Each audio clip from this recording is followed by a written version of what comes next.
Dad, we use the term worldview a lot in this series. What is a worldview?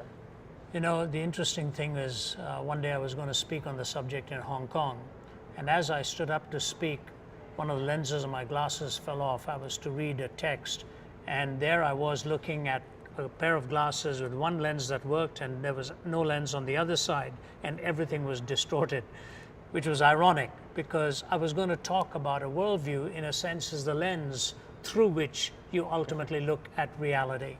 And as we've dealt with the four issues of origin, meaning, morality, and destiny, those are the particular questions that have to be answered.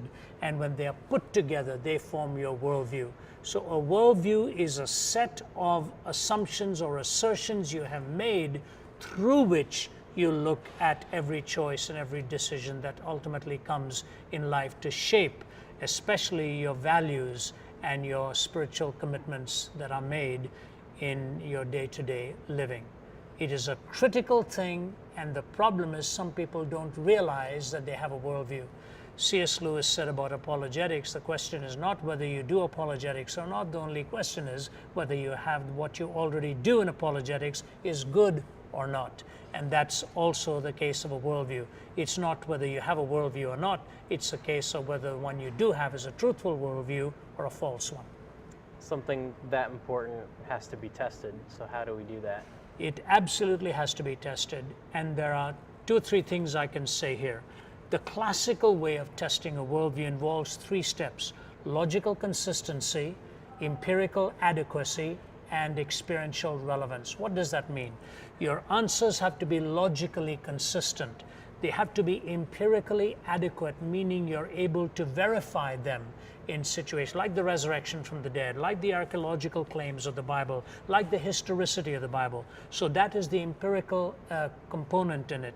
And then experiential relevance, that all of this is also relevant to your life, not just some kind of an abstract argument that you give to things. Now, there are two ultimate tests: correspondence and coherence.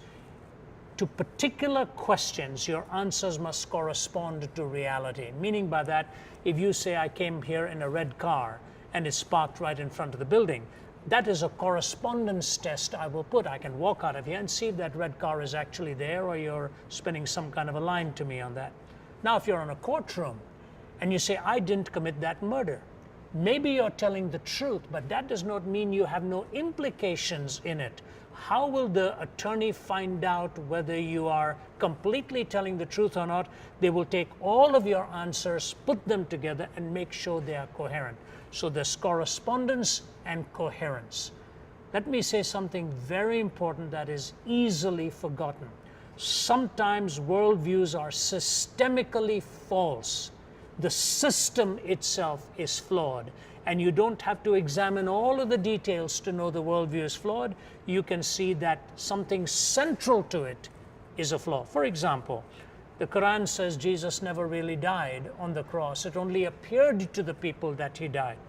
Jewish historians, pagan historians, Greek historians, Roman historians, Christian historians all say that he died on the cross. So when a particular book can make an assertion like that, that is false, you immediately know there's something in that book and that worldview that could be systemically flawed, because it denies the very death of Jesus Christ, which is intrinsic to the Christian faith.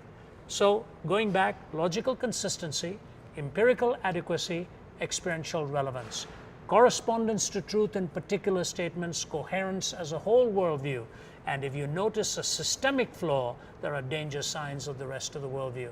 That's what I like about the Christian faith. It corresponds to reality, it coheres as a worldview, it's logically consistent, I can test it out, and it brings relevance to your life in all of the most vital pursuits that you and I engage in.